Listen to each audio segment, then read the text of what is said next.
Welcome to Enlightened Omnivore, the monthly podcast that serves up a delicious mix of food, sustainability, and travel.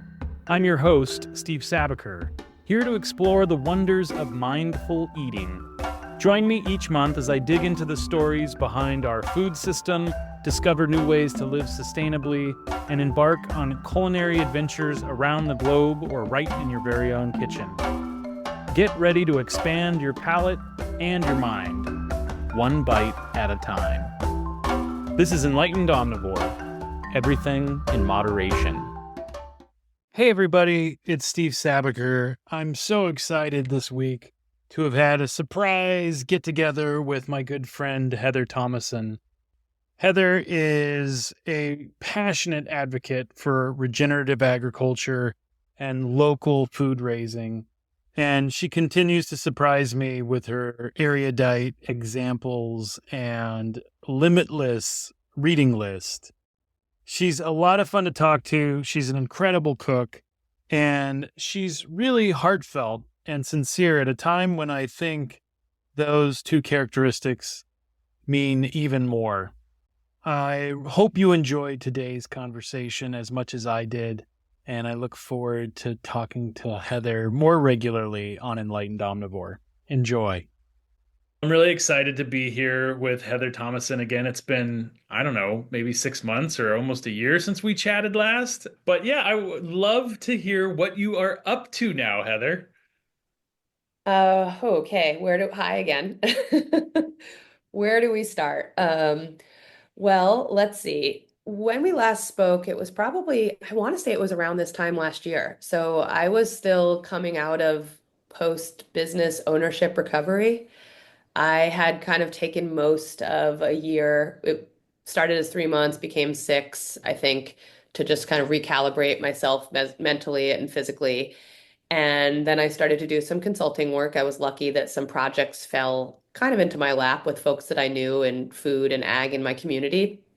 But that work, it kind of ramped up, and now I finally settled into some projects that I'm invested in. The most important to me is an organization called the Circle of Aunts and Uncles, which is a small community loan fund that I started my relationship with as a borrower back in 2017. And then after closing my business, I started to do some I gave social capital to the loan fund, meaning rather than instead of putting money into the fund, I was giving my time as a sort of mentor and advisor to some of the small business owners.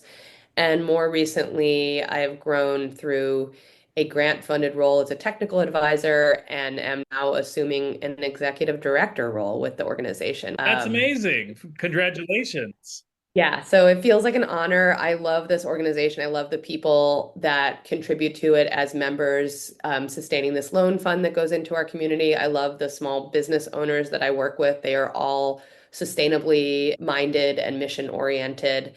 And it just kind of feels good. You know, you and I, as business owners, we learned so much the hard way. And I love giving that information back because if I can meet a business owner that's in year 2 or 3 of their journey and share some insight or experience that helps them, maybe learn a lesson early on that I had to learn the hard way in year 5, it really might make an impact on their business. And honestly, I feel like a lot of it is just helping them feel seen and heard and reminding them that they're not alone and that some of the challenges that they're facing are just kind of part of what it means to do business. What kind of businesses? Oh gosh.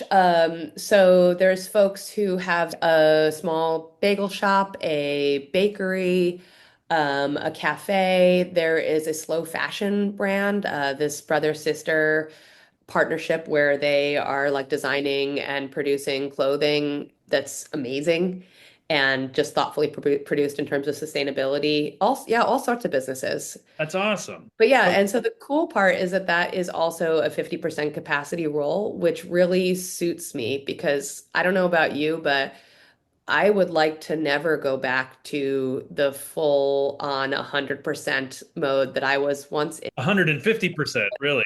Yeah, that's what I was going to say. Like, 50% capacity for me is probably 100%. So 100% capacity becomes 150, and it's just not sustainable in terms of achieving any work-life balance. I just never succeeded in that. So right now I'm trying to seek opportunities where my work and time are valued in a way where I can still create balance and space for myself. Yeah, that sounds great. So then what's the other 50%? Well, of course, I'd give some volunteer effort towards work that I don't get paid for because that's just my style. But I mean this in so I'm also, I've recently joined the board of Lundale Farm, which is a really amazing nonprofit in our region. It's in Chester County, which is about 45 minutes outside of Philadelphia, but it's give or take about 500 acres of land that the original farmers worked to conserve and then bequeath the land itself into the ownership of a nonprofit. And now our nonprofit, what we do is it's about 50-50 farmland and woodland. And so the farmland is divided into parcels, and we lease land as as landlords to younger sustainable farmers. So giving them access to affordable land, affordable housing, and letting them realize sustainable regenerative missions as farmers. That's amazing. So What? yeah, and then the other half of that property is woodlands, like I mentioned. And so there's just a lot of work being done there in terms of environmental conservation, which has been a really cool thing for me to learn about because I feel like all of my understanding of my ideas, as I do consider myself an environmentalist, but so many of my ideas come through the lens of ag. And so it's really interesting to kind of take the food production out of the picture and just look at, general, like, yes, we know about soil health, but also, the health of our forests and woodlands are really important. And um, I also, related to this, I think I mentioned to you when we were first chatting offline that I have in my sort of post butchery life kind of gone back to my roots about what got me into this. I became a butcher because of my relationship with farmers and my interest in, the true sustainability of our agricultural communities, in terms of economic and environmental sustainability. And that brought me into butchery, which then sort of brought me into hospitality, the forward-facing side of food, right? Right. But it was farmers that got me into all of this. And now, as I am sort of selectively choosing which projects to get involved in, I find that I'm kind of really going back to the root of my, let's call it inspiration, I guess, that I'm really more invested now in the environmental and land side of things. So I'm learning a lot about conservation and what it means to have like easements and protection for land to not be developed, what it means for, sustaining and preserving forests in terms of management of invasives and all of these things. It's been really fascinating. And I guess another thing to note, you recall that my husband and I had the good fortune of being able to purchase a home in the Poconos. I guess it's about a year and a half now. And we very much consider ourselves stewards there because our home is also part of a larger land trust. So we're one of 80 families that collectively own and oversee the conservation and preservation of, again, about 600 acres of woods. And so I've joined the environmental committee within that community, and I'm also learning like so much. Like we have hemlocks on our properties, and the hemlock is Pennsylvania's state tree. And, they're beautiful coniferous trees. And there are various species of insects that are creating diseases in these trees, and they're not dying because of climate change and our warmer winters. So our hemlock population is being threatened. And so I'm learning with this group about efforts that we can take to try to, preserve and conserve our hemlocks. And there's other like legal things about sort of the sale and retention and conservation of land. And I'm just like, I'm loving it. I'm loving it. I'm taking workshops through Penn State Extension to learn about these things. And I'm obsessed with, again, being in the woods is really different than being on a farm. Yeah. And a lot has changed in the world of environmentalism and agriculture, especially in the last 6 months, let's say. I'm curious because I know you're very passionate about this and you had a lot of trepidation and fear about the new administration. What are the things that now that you're in this leadership position of a nonprofit You're active in these other organizations that are taking an active role in local and sustainable agriculture and environmentalism. What are the things that are keeping you up at night right now? What isn't keeping you up at night right now might be a Um, better question, but well, definitely the federal funding freeze, and I wrote about this in my newsletter.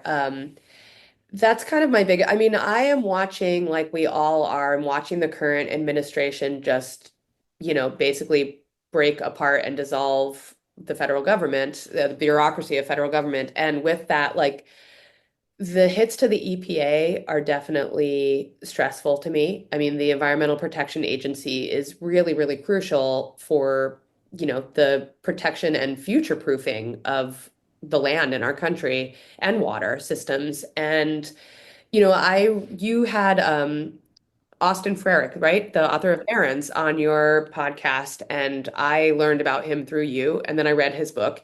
And one of the things that stuck with me that he talked about was the pollution in Iowa, his home state of Iowa, and how there, you can't swim in lakes anymore or streams because the water systems there are just so polluted from ag runoff. And we're seeing that too. It's not really reported in the media, but we're seeing some of the highest, the incredibly prevalent, like some of the highest numbers of foodborne illness breakouts in our food system. And so much of it is happening from contamination and pollution from our ag systems. It's basically like shit, right? Like shit is in our waters and it's contaminating our soils. And that's why you have E. coli breakouts on your spinach. yep. And I do really worry without the oversight of the EPA and other organizations that are in place to protect us and keep our food systems safe, that we'll see a higher prevalence of these outbreaks and threats to our food. So that stresses me out. But back to the federal funding freeze, there's bigger things in the news like the organizations that are being impacted by this. But what we don't hear as much about is that there are a ton of programs through the USDA that support small farmers, not big ag, but small farmers. And most of those programs are geared towards sustainable regenerative projects, right? They're supporting farmers in promoting soil health and climate smart initiatives. I just was at the Pennsylvania PASA. I believe it's Pennsylvania Association of Sustainable Agriculture. That's our state, like organic sustainable ag organization. I went to their annual conference in February, and the conference started just a few days after the federal funding freezes were announced. And within that farming community, so many of those farms are dependent on federal grants. And whatever your perspective is about whether or not we should be funding using those funds for those purposes, we're talking about grants that were already awarded. These farmers have been given contracts, and these contracts are typically like 1 to 3 year periods. Some of them are longer, and they were just paused, frozen, in some cases revoked. And what that does to the farming community, the small farming community, is disruptive to the point of disaster. You have folks who, they're given a grant for, some organic market development initiative, or there's another one, the Local Food Promotion Project, which is LFPP. Did I get that right? Yeah. That was a grant that my business, Primal Supply, was the recipient of 2 rounds of awards. It's a highly competitive grant. I mean, this is not something where we're not just giving money away. This is a grant that is every year it's issued and it's for a 3 year period. And there may only be one program in an entire state that gets that award. It's highly, highly competitive. And over 2 3 year periods, Primal Supply was the recipient of that grant. Now, the local food promotion program, its goal is to promote the marketing and access to local agricultural products. So my business in a nutshell, with the growth of my supply chain that directly supported farmers, was a great recipient for that grant. But it allowed me to scale my business. It allowed me to make decisions in my business plan to say create a role and hire into it that would forward, my supply chain or my ability to support farmers. So when these farmers are awarded these grants, that's the kind of decisions that they make. They build their business, they hire staff. And this funding freeze has just been so incredibly detrimental. PASA, that organization, after more than 60 days of their funding being frozen, and they're a key partner on these climate smart initiatives. On April 1st, just recently, they furloughed almost their entire staff. How Ugh. does that affect the local economy? I mean, I think it's relatively early still for a lot of these federal decisions to trickle down and see local impact. But I bet because you're so engaged, are you seeing impact to individual farmers, in terms of how they're maintaining their farms, how they're operating, how they're getting food to market? Not yet, but it's April. So we are about to see a massive impact from this. I know several individual projects, businesses that their federal funding was frozen in February. So their staffing was at threat. Like some of these grants are reimbursement based. So you might have made a decision to buy a really expensive and crucial piece of equipment that was going to increase capacity on your farm or allow you to do something that was previously manual. And so you went and spent $30,000 and the government was supposed to repay you for that. And you never would have bought that without that grant. And now the government may not repay you for that. So where does that $30,000 come from? It hits the bottom line of the business and it has to come out of somewhere. Best case scenario, it comes out of the owner's pocket if they can afford to subsidize their business by, say, maybe forgoing their own pay. But more likely, it means that they had to lay off their staff because they can't afford payroll anymore. Or it's planting season. This is the time of year where farmers are buying seeds, they're buying materials, they're buying equipment, and they're getting ready to start their seasons, and they may not have the cash to do that. So we're going to see at best lower production. At worst, these farms are actually just going to run out of cash and go out of business in the coming months. And that's a real scenario. I mean, I have had text threads and conversations with friends of mine whose funding is frozen. And real talk, like I said, because these contracts were awarded to them and they developed their business plans based on the promise of funding, they're saying to me in confidence, like, I have another 30-day runway before I'm just out of money and there's no other cuts I can make. And I'm going to have to, you know, either downsize or close my business. What does that mean for sustainable agriculture long term? I mean, we're like, it's already the 1%, right? I mean, I think its existence is being threatened right now. Yeah. I think that we will see the continual growth and subsidizing and support by the federal government for the commodity industrial ag programs and these smaller farms who need some leg up. They're still battling the normal issues, the things that we've all gotten accustomed to, that their food costs more and people don't want to pay for it, right? And these programs where it's like allows a farmer to make an advance in the interest of sustainability, but in doing so maybe scales or builds capacity in their business, lets them grow and thrive. And if those things can't happen, I think the possibility of them just existing at all is maybe now in doubt. How educated do you think the consumers are about that? I mean, folks who I find that a lot of people in my world who are passionate about sustainable agriculture, regenerative agriculture, and buy the products from all these farms and ranches that I am, proud to support, they're pretty knowledgeable on the basics, but do they realize kind of the macroeconomic situation that's about to happen? Are people stocking up their fridges? Do you hear people talking about mobilizing? Like, I know a lot of people are kind of overwhelmed by all the changes that have been happening, Yeah. but are folks acknowledging that this could be an existential threat to regenerative agriculture?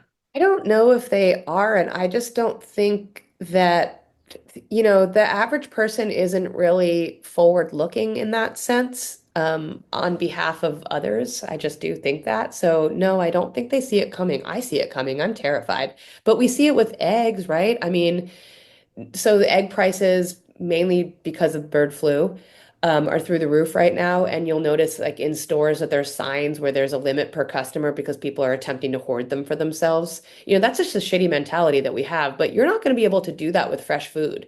I mean, maybe you could. You could go to the farmer's market and buy all of their spinach and decide to go home and process it and put some in your freezer. But I don't think people are thinking that way. It's more that we depend on these farmers to grow this food for us week after week and show up for us week after week. And there's going to be moments where they're going to have less, and then there's going to be moments where they're just not there at all. I think we potentially see the number of vendors at our local farmers market shrink because some of them have just not made it. I mean, this feels a lot, there's a lot of parallels right now to what happened during the pandemic, where these businesses are just being hit with these unexpected challenges, mainly financial. And it's just kind of like, can they pivot enough to make it through? Do they have reserves and resources to draw on to cover their losses to make it through? And the reality is that these farmers with these super narrow margins who often don't have safety nets, they don't. You talk a lot about shopping at the farmers market, which I love doing as well. And I think, everybody's experiencing higher food prices.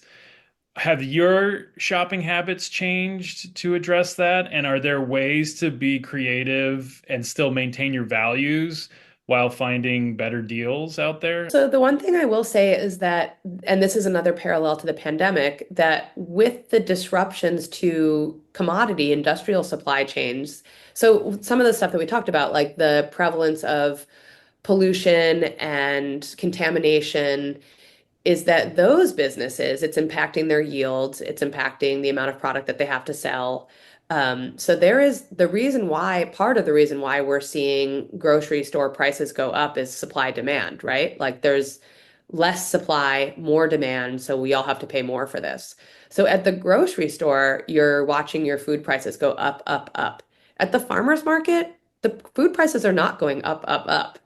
So this is a moment where it's like actually if you build relationships with local growers and people in your community by joining a CSA, which is a great thing you could do in this moment. It is the start of farmer season. This is the time when folks are recruiting and saying, "Hey, if you join us now, you can kind of put up your money, can pay for our expenses up front so that we can set ourselves up for the season, and then we share the bounty with you." Doing that now would be wildly impactful for any local farm.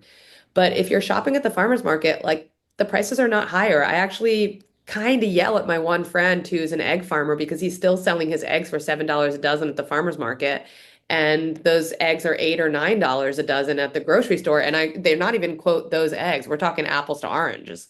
Yeah, totally. Lesser quality for so many different reasons, eggs are now being sold for more. And I've never been one to price gouge. And myself, when I ran my business, it took me I think I waited till 2022 to implement a price increase to sort of equalize myself with the grocery store prices that used to be lower and then were higher than me due to supply chain disruptions. And I see the same things happening to my friends now. They care about access to their food. They've worked really hard to establish a value for what they grow, and they don't want to push it. So they're not being greedy. I would say that actually my grocery bill has not increased that much. The things that I do buy at the grocery store have gone up because I can't get everything at the farmer's market. Like my pantry goods come from elsewhere. But no, the farmer's market, not so much. Yeah, it's not necessarily a positive story for folks on a fixed income because we're not saying that your food bill's probably a little bit higher than the median in the Yeah, country because you exactly. choose quality over price, and we're both in a position where we can pay a little bit more, and we're passionate about it. Rather than spend money on other things that we're passionate about, we spend money on quality food and supporting Yeah. the community that grows it. I'm doing a lot of the same thing. I mean, I was embarrassed to even share when someone asked me, where am I getting my meats now? And I have found places that I would never have shopped at before that, because I can confirm traceability, have been buying from. And so, like, Costco is one that a lot of people would poo-poo, but my local business wholesaler, not the retail wholesaler, there's always one business Costco in your area, or at least in California, that's, they target restaurants. So they don't have any of the consumer products.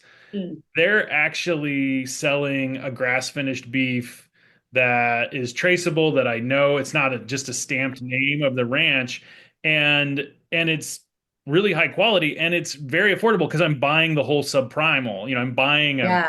You can butcher it and Yeah, and I take it home and butcher it. Like I get to yeah. show my kids I can still know what I'm doing, but it saves us a ton of money than trying to buy local. I am definitely spending more time online buying from the farms and ranches Mm. And just I have a freezer now, so I can actually store it. I just manage my freezer space. But that was a change in behavior for me that I think I've written about, but didn't really practice because I had so much local access. So now buying in bulk, buying a whole lamb from a local farmer who, is honoring me a really good price. So, like, there are those opportunities. I think you're right. Like, now that the market, unfortunately, the retail market, the average grocery market has gone up so high, these local options that some people found, more cumbersome and definitely more expensive are now, it's kind of a wash. Comparable. So then here's my other question. If you're seeing that happen, I mean, that's a macro and a microeconomic change. And there's a Mhm. lot of adversity, but with adversity comes innovation. Are you seeing any farmers or ranchers or distributors or even restaurants and hospitality doing something interesting in response, like doing innovative things or doing new novel ideas?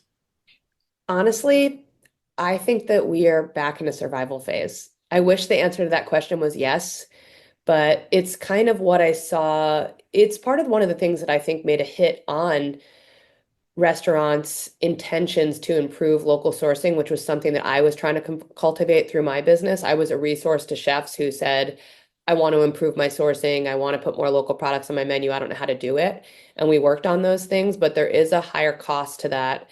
And they were less brave about that post-pandemic because of just, I think, the instability of the economy. And I'm honestly less involved in the restaurant and hospitality industry than I once was, so I'm really not that tuned into it. But I do see in general with a lot of the small businesses that I work with that they are not in a brave risk-taking, innovative time. They're in a hold steady, you know, stay the course, conservative time. So this really, I think it's a great time for innovation for consumers. It's not a great time for innovation for business owners.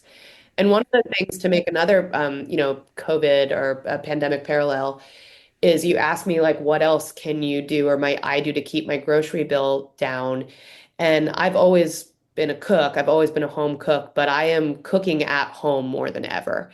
And I think when folks got stuck at home during lockdown and everybody realized, hey, I like cooking. It's fun to cook with my family or my roommates. Maybe I'm into this. Maybe it's like we don't just have to order takeout all the time or go out to restaurants.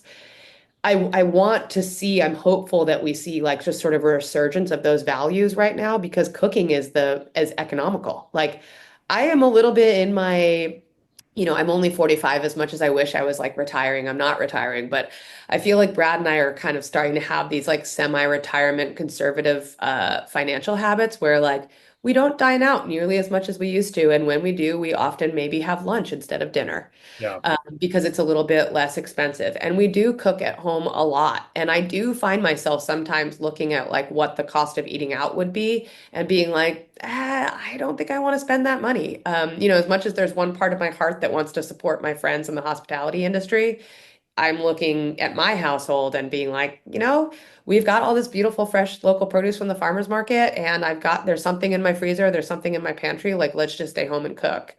Do you have any tips or suggestions for folks who maybe are dusting off the kitchen utensils again after, several years of enjoying being outside? Like what do you do to stretch a dollar in the kitchen?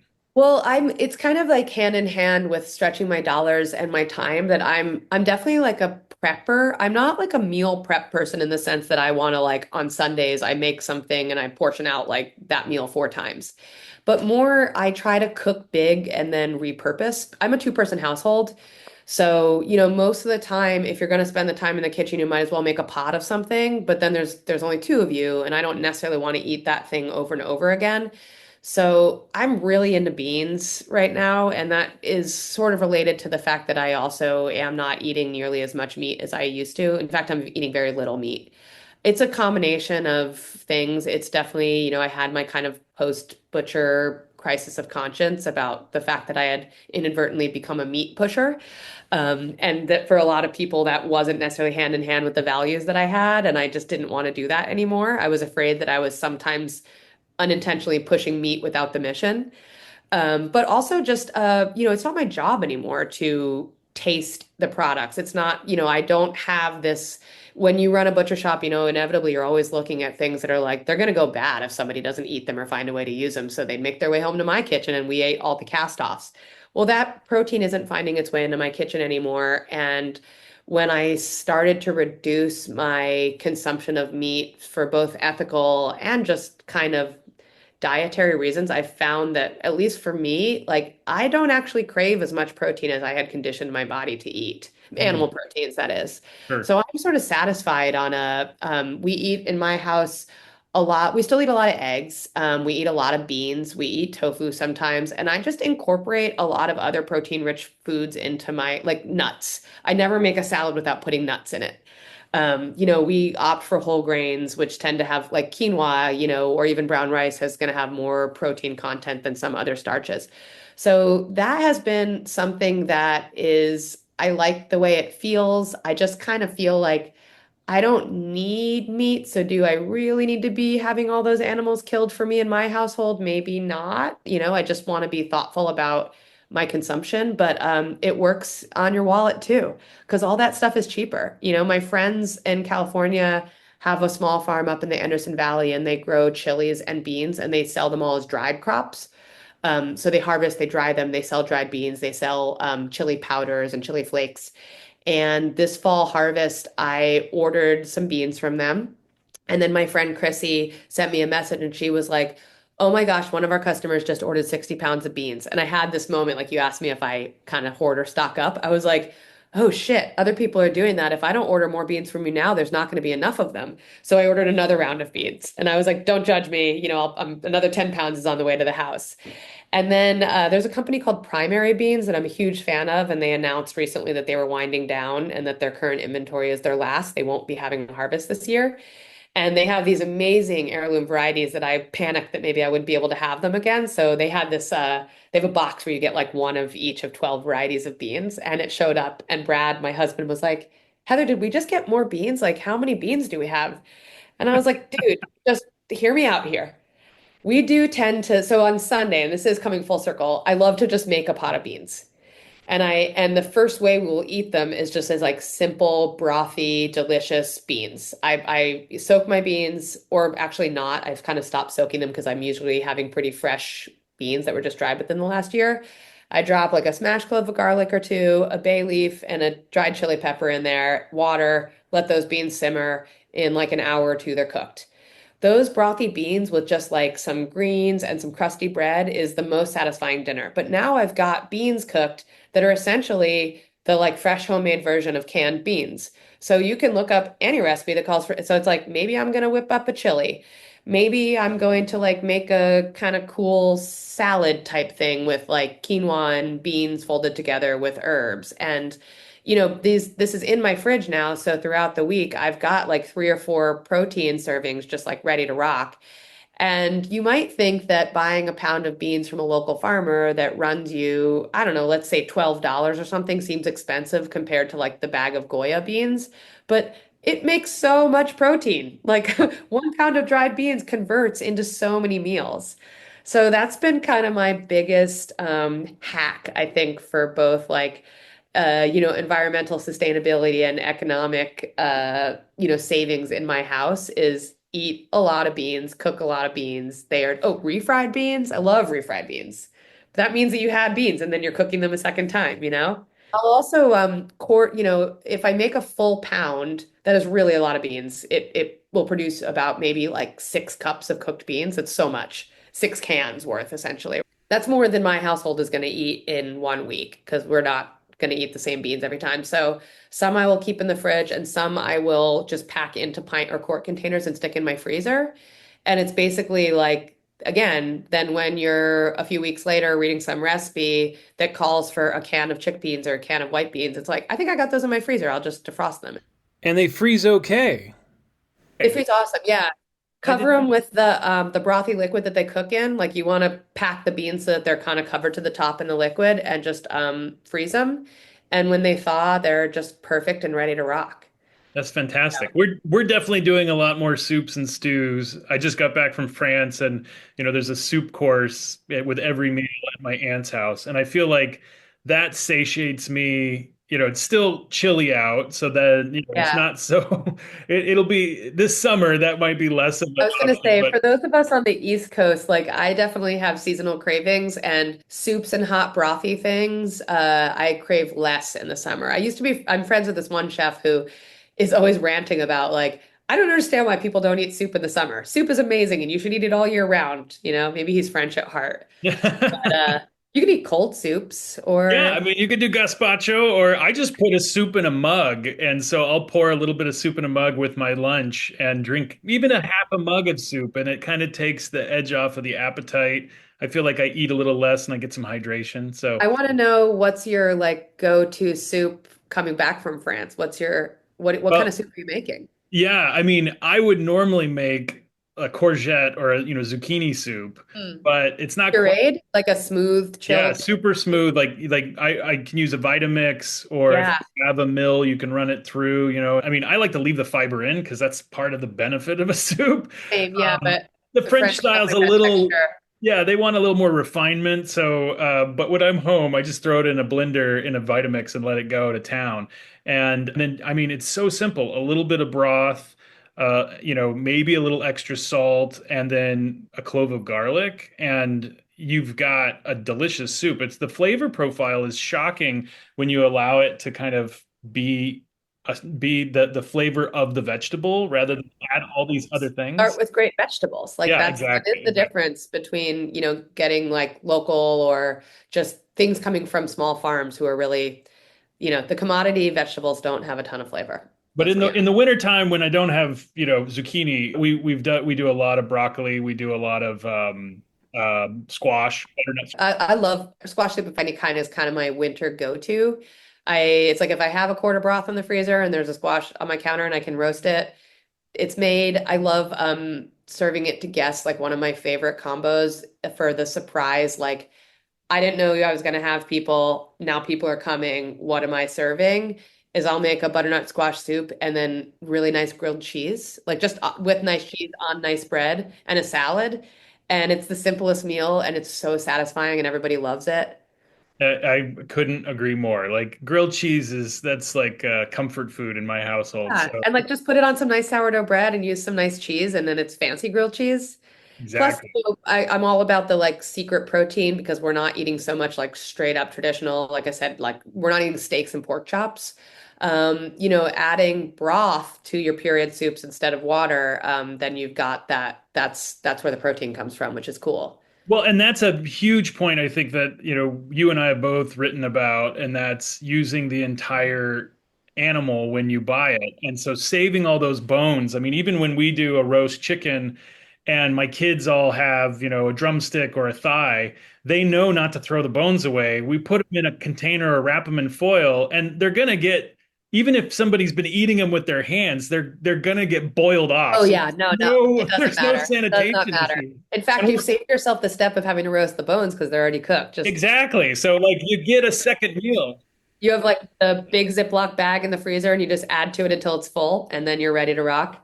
And all of the cuttings too of your onions and your celery and your carrots, like I just throw all those in a deli in the freezer and that's my base for my stock. You So know what's funny is I used to be in my butcher era, I was a purist about broth and I didn't want it. I was like bones and water. That's all it should be. We're not putting vegetables in because it's going to have a specific flavor profile and I just really want like the neutral start. But now I've been really into making like a mixed bone and veg broth. It just kind of stretches it too. totally. We eat so many vegetables in my household. I mean, I'm kind of a freak for vegetables. Like, we definitely consume a minimum of like one full bunch of greens per day as just two people, sometimes two. Um, and so, you've got your stems and your onion skins and, all that, and the carrot peelings, potato peelings, and mushrooms. I'm also love my mushrooms. And my favorite mushrooms are shiitakes, which the stems aren't edible, but those stems are a really nice thing to throw in your broth. We had a funny thing where I started saving vegetable scraps, which was new in my house. And Brad saw me one day and went to go scoop them all into the compost. And I was like, no, no, no, don't. I'm going to put them in the freezer. And he's like, what? I was like, yeah, I'm going to save them for broth. And he's like, what are you making? Trash broth? So now, but now and then once I made it, I was like, isn't this kind of nice? The color's a little unfortunate. Sometimes they turn a little more like brown. You don't get those like golden colors that you get from just the roasted bones, but they taste great. And when you puree it with butternut squash, who cares? So now we're used to it. So now he knows. And now there's like giant bags in my freezer of veggie scraps and bones. And it's so substantial. It is, and it stretches the dollar. I mean, it's both, it adds flavor, it adds nutrition, and it stretches the dollar. I think we've lost a lot of these practices, for a focus on cleanliness or on sanitation. We've thrown away so much nutritional value in the food system and kitchens these days. I mean, home kitchens, we just don't think about that. So I know it's extra effort for some people. It's certainly extra storage. But like you said, like taking your scraps and rather than dumping them in the compost bin or the trash, putting them in a container and throwing them in the freezer. A small chest freezer is not that expensive and it will save you so much. We buy a lot of stuff in bulk. Brad is a baker. He bakes sourdough bread, so we like to have wheat. So he'll buy the grains that he likes and he'll buy, 5, 10, 20 pound bags and we pack them into quart containers and we stick them in the freezer. I buy polenta like that. My grits from someone that I like, I buy them in 5 pound bags and I put them in containers and store them in the freezer. I quart up tomatoes in the summer and they're in our freezer. There's giant Ziploc bags full of like scraps in there. And then there's some, there's some meat, there's some fish. And even when we do eat meat, we still, if we hang out with my parents, sometimes I will treat us and cook a steak that I will have in my freezer from a farmer friend. But really, most of the meat that we do consume is still ground beef and sausage because I just love the way it stretches. Like we call it the pasta at my house because we make it so much, but it's just like your simple, like a sausage and kale or some kind of greens tossed with pasta. And, a half pound to a pound of sausage crumbled into that turns, you're ending up with 4 servings, maybe more. Do you have any kind of a sauce with that? Is it like butter or olive oil or? No, no, no. I just use a little bit of the pasta water. Yeah, Yeah, just like starting with sauteing garlic, add some chili flake. Oh, sorry, back to the beginning. Brown and crumble your sausage. sure. Brown it in the pan, scoop it out of the pan, and then in that sausage fat, maybe a little olive oil, you start your garlic, your chili flake, you saute your greens. When the greens are all wilted, you fold the sausage back in. And then when the pasta is ready, save some of that pasta water, mix it all together, some pasta water, maybe a splash of olive oil, some grated cheese.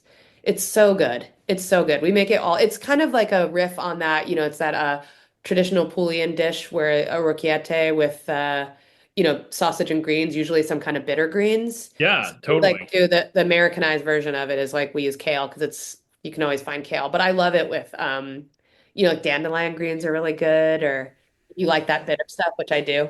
I mean, it's you could make it into a soup too with some of those beans you've got in the fridge. Oh, So this is my other thing is it sometimes it seems counterintuitive to put beans in pasta because you might think it's like starch and starch, but the beans are protein and they're actually kind of awesome. totally.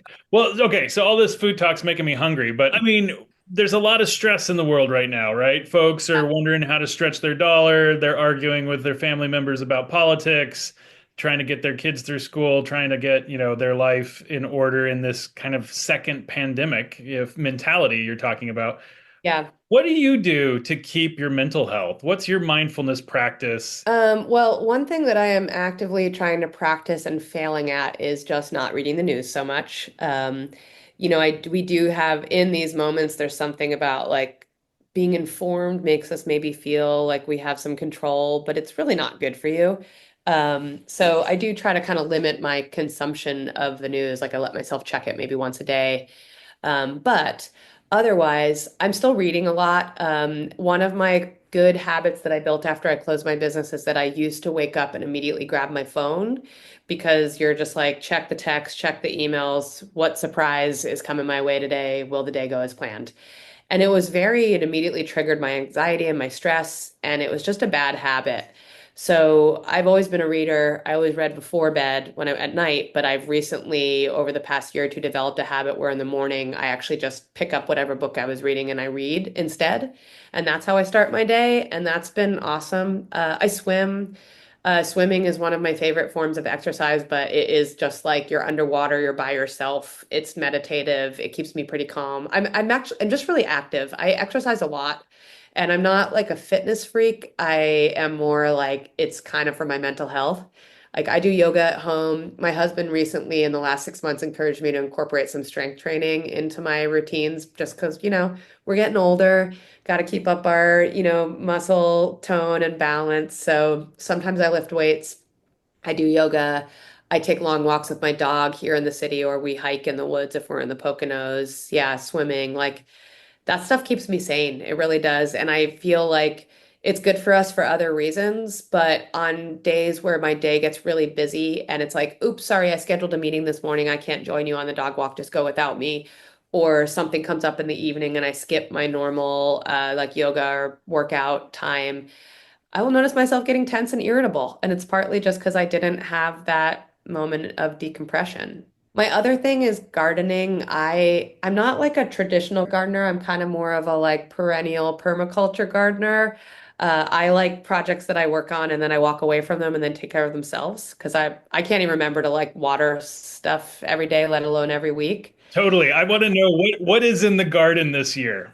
Yeah. Okay. So I mentioned that I went to the PASA conference this past February, and one of the workshops or lectures that I went to was listed as perennial vegetables. And I was like, I'm interested in that. So the workshop was hosted by this woman who has a farm in far, far, far upstate New York, just on the border of Canada. And she and her husband, she grew vegetables in a more traditional sense in her past, but now they're sort of later in life. This is kind of a retirement project for them. So this woman named Danny Baker gave this lecture, and she wrote this book called The Enchanted Edible Forest. All right. And I was like, tell me more, because I have a really hard time. In the Poconos where I finally have space to grow things, it's really shaded. Like we have a full canopy. And last year I tried to grow some, traditional shade tolerant annual vegetables, and it really didn't work.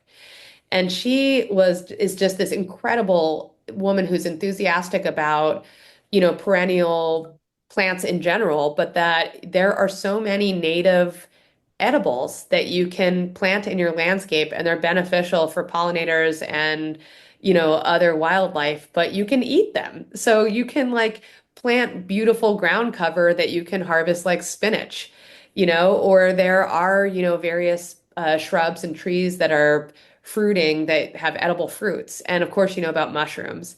So the thing that I learned about from her that I was the most inspired by is this idea of these hugelkultur mounds. What was that? Google culture. It's a funny word to say out loud. So that it's this idea.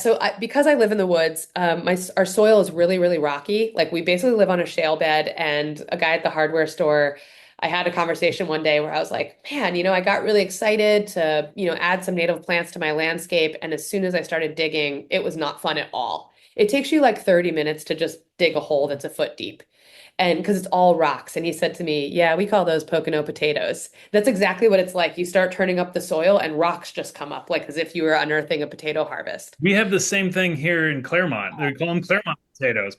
So you're going to be inspired by this. Okay, so yeah, I'm listening. I'm all So we ears. have this acidic clay soil that's full of rocks. It is not great for planting in. Like you're definitely not going to be able to plant and have a lot of stuff thrive. So instead of digging down, you build up. So it's this, there, essentially think of it as like a wild raised bed. So you start with a base layer of cardboard, ideally, just that's going to like suppress any like sort of weeds or things that you don't want growing up through it. Not essential.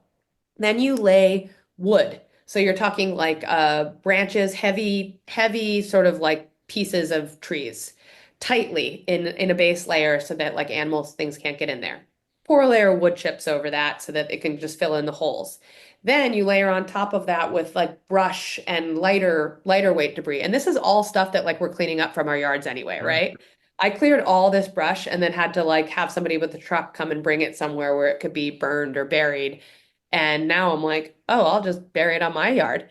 So then you kind of layer this mound up with lighter weight, organic matter, brush and other debris, leaves. If you got some like hay or straw laying around, whatever, build it up till it's a mound. Then you cover the whole thing with like a cake layer of wood chips, and then if you want, you could add a layer of topsoil on top of that. But then you start planting in them. And what happens is that slowly over time, all of that organic matter is going to break down and just in the long term, it'll just become topsoil. But as it's composed this way, the coolest part is that that wood at the base retains water. It will hold moisture so that you don't even have to like water these things. So in your my landscape in the Poconos is going to definitely be a little lumpy, but I'm imagining it just being, I think of it as terrascaping, right? Like, Sure. and you can do a traditional circle. You could do this in like a long, you could, if maybe you have like a patio area that it would be really nice to have something landscaped around it. You could make sort of like a long lump of a raised bed around it and plant into it. And so I am building these mounds like all over my property. And because we're just covered in trees, it's like I'm just swimming in downed old trees and woody debris and organic matter that's just material. Yeah. So I'm so inspired. She wrote that book and I bought the book from her. And when I told her about where I was living, she like flipped to the page about the mounds and she's like, this is what you need to do. This is exactly for the woods. Nobody wants to build raised beds in the woods, but you can't plant in the ground.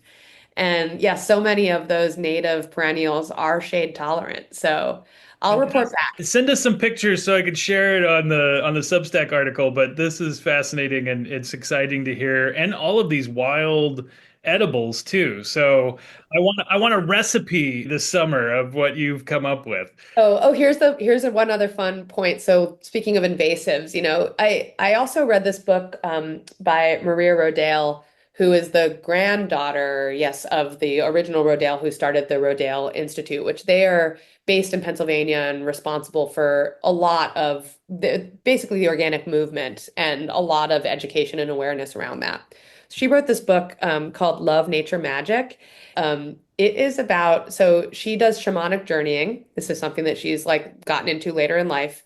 And it's about shamanic journeys and gardening. Like she decides she has this she's a horticulturist and she's a landscape, designer among many other things. And she has a beautiful property and garden.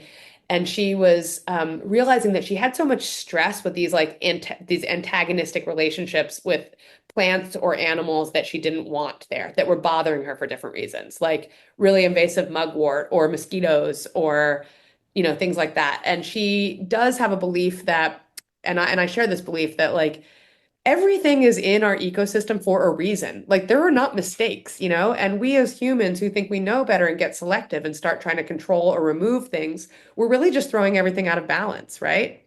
So you need to have a sort of more understanding and respectful relationship with nature around you and kind of allow for balance. So she decided to do this project where she did a shamanic journey to try to talk to each of the plants and animals that were bothering her. And that's what they are chapter by chapter, and kind of learns about like their intention and like why they're in the environment. It's fascinating.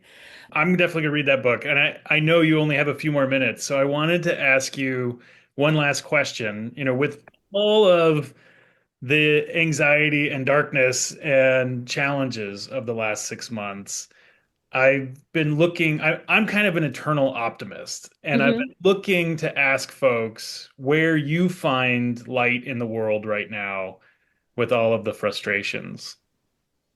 I am really leaning into relationships in my community. That's kind of where I'm at.